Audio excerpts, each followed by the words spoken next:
حضرت خواجہ حبیب اجمی رحمۃ اللہ علیہ اپنی ابتدائی زندگی میں سود لیا کرتے تھے۔ آپ لوگوں کو قرضہ دیتے، اس پر سود لیتے اور تاوان کے مال سے اپنا گھر چلاتے، یہاں تک کہ جو اصل مال ہوتا اس میں سے پیسہ خرچ نہ کرتے بلکہ جو سود آتا اس سے اپنا گھر چلاتے، اسی سے کھانے وغیرہ کے سامان لیتے اور اسی سے اپنی زندگی بسر کرتے تھے۔ ایک مرتبہ سود کی قسط لینے، سود کی پیمنٹ اور انسٹالمنٹ لینے آپ باہر نکلے، کہیں بھی آپ کو کسی کے بھی پاس کچھ نہیں ملا، سب نے کہا کہ ہمارے پاس ابھی کچھ نہیں ہے، تو اب وہ کسی اور کے پاس جانے لگے۔ ایک فقیر تھا، اس کے گھر پر پہنچے، اس سے کہا کہ لا میرا سود کی جو قسط ہے وہ ادا کر۔ اس نے کہا کہ میرے پاس تو کچھ نہیں ہے۔ اس کے گھر میں بکرے کی کھوپڑی اور گوشت وغیرہ تھا، آپ نے وہ لے کر اپنے گھر پر آ گئے اور بیوی سے کہا کہ اسے پکاؤ آج۔ بیوی نے اس کو چولہے چڑھا دیا اور کچھ دیر وہ پکتا رہا۔ جب بیوی نے اس کے اندر سالن نکالنے کے لیے چمچ ڈالا تو دیکھتی ہے کہ اس چمچ میں خون ہی خون بھرا ہوا ہے۔ جب آپ کو یہ بات پتہ چلی تو آپ کے دل میں تھوڑی سی وحشت طاری ہوئی، آپ گھر سے باہر چلے گئے اور اس دن حضرت خواجہ حسن بصری رحمۃ اللہ علیہ کا وعظ تھا، اس میں جانے کے لیے آپ نے ارادہ فرمایا۔ آپ راستے سے جا رہے تھے تو کچھ بچے آپ کو دیکھ کر کہہ رہے کہ ہٹ جاؤ ہٹ جاؤ، راستہ دے دو کہ حبیب سود خور آ رہا ہے، اس کے دامن سے اگر ہم لوگ چھو گئے تو اس کی بدبختی کی وجہ سے ہم لوگ بھی کہیں جہنمی نہ ہو جائے، کہیں ہم پر بھی آگ نہ لگے۔ یہ سن کر حبیب اجمی کا دل کچھ نرم ہوا اور آپ نے سوچا کہ ہائے افسوس کہ چھوٹے بچے بھی مجھ سے اتنی نفرت کرتے ہیں، میں اتنا برا ہو چکا ہوں۔ آپ وہاں سے آگے بڑھے اور حضرت امام حسن بصری کی مجلس میں جا کر بیٹھ گئے اور آپ کا وعظ سنا تو آپ کے دل پر ہیبت طاری ہو گئی۔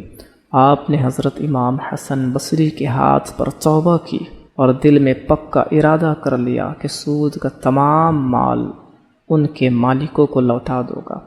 آپ گھر واپس ہوئے تو اسی راستے سے گزرے، بچوں کو کھیلتے دیکھا۔ ان لوگوں نے اس مرتبہ حضرت شیخ حبیب اجمی کو دیکھ کر ایک دوسرے سے کہنا شروع کر دیا کہ ہوشیار ہو جاؤ، حبیب توبہ کر کے آ رہے ہیں، ان کے حضور ہم لوگوں سے اگر بے ادبی ہو گئی تو ہمارا نہ جانے کیا ہوگا، کہیں ہم لوگ بدبخت نہ ہو جائے، ہم لوگ جہنمی نہ ہو جائے۔ حضرت حبیب اعظمی بچوں کی یہ بات سن کر زار و قطار رونے لگے اور کہنے لگے سبحان اللہ، کیا رب غفور ہے میرا، مغفرت فرمانے والا، معاف فرمانے والا مالک ہے، اور کتنا بہترین دوست ہے کہ سالہ سال تک میں اس کو اپنی حرکتوں سے، اپنے اعمال سے ناراض کرتا رہا، لیکن صرف ایک مرتبہ دل سے توبہ کر لی تو اس نے میری توبہ قبول فرما کر مجھے معاف کر دیا، اور بچوں کی زبان سے یہ کہلوا دیا کہ حبیب توبہ کر کے آ رہے ہیں۔ اس کے بعد آپ گھر پہنچے اور اعلان کر دے کہ تمام لوگ جن سے میں نے سود لیا تھا آ کر اپنا مال لے جائے۔ سب لوگوں نے آ کر اپنا مال آپ سے واپس لیا، پھر جو مال بچا تھا آپ نے سب کو فقراء اور ضرورت مندوں میں تقسیم کر دیا۔ آپ کی بیوی کہنے لگی ہم لوگ اب کیا کھائیں گے، کیا پکائیں گے، آپ نے آئندہ کے لیے تو کچھ چھوڑا نہیں۔ انہوں نے کہا میں اب مزدوری کروں گا۔ صبح ہوئی تو گھر سے باہر نکل گئے اور ایک ندی کے کنارے بیٹھ کر نماز اور عبادت اور ریاضت میں مشغول ہو گئے۔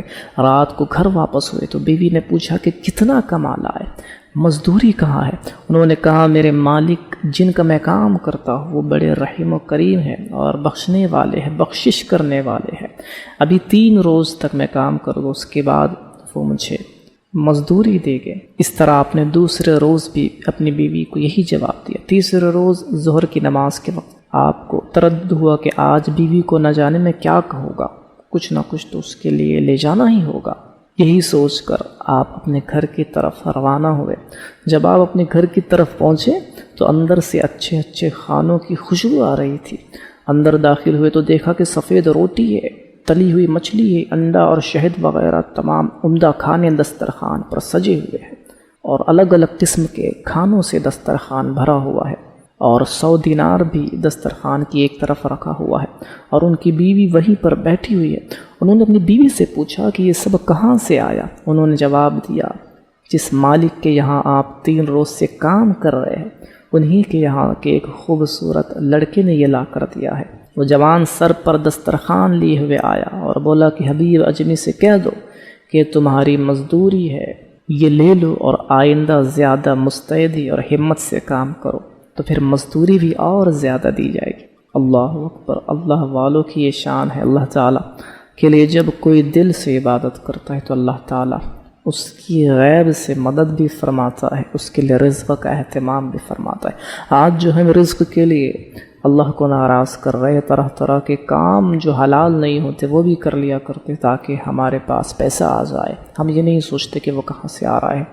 تو اس واقعے میں دو چیزیں ہمیں سیکھنی ہے۔ سب سے پہلی چیز کہ بندہ جب گناہ کرتا ہے تو اللہ تعالیٰ لوگوں کی زبان پر اور لوگوں کے دلوں میں اس کی ویسی ہی نفرت پیدا فرما دیتا ہے، اور جب بندہ توبہ کرتا ہے تو لوگوں کے دلوں میں اس کی عزت اور اس کا رعب و دبدبہ پیدا فرما دیتا ہے۔ آج یہ جو امت ذلت و رسوائی کا سامنا کر رہی ہے اس کی ایک نہ ایک وجہ یہ بھی ہے کہ ہمارے اعمال پہلے کے بزرگوں جیسے نہ رہے، ہمارے اعمال عزت والے نہ رہے تو ہمیں عزت کہاں سے ملے گی۔ دوسری چیز، جب بندہ صحیح طور پر توبہ کر کے اللہ کی عبادت میں مشغول ہوتا ہے تو اللہ تعالیٰ اسے غیب سے اپنے خزانے عطا فرماتا ہے، غیب سے اس کے لیے کھانا بھی آتا ہے، اس کے لیے رزق کا اہتمام بھی کیا جاتا ہے۔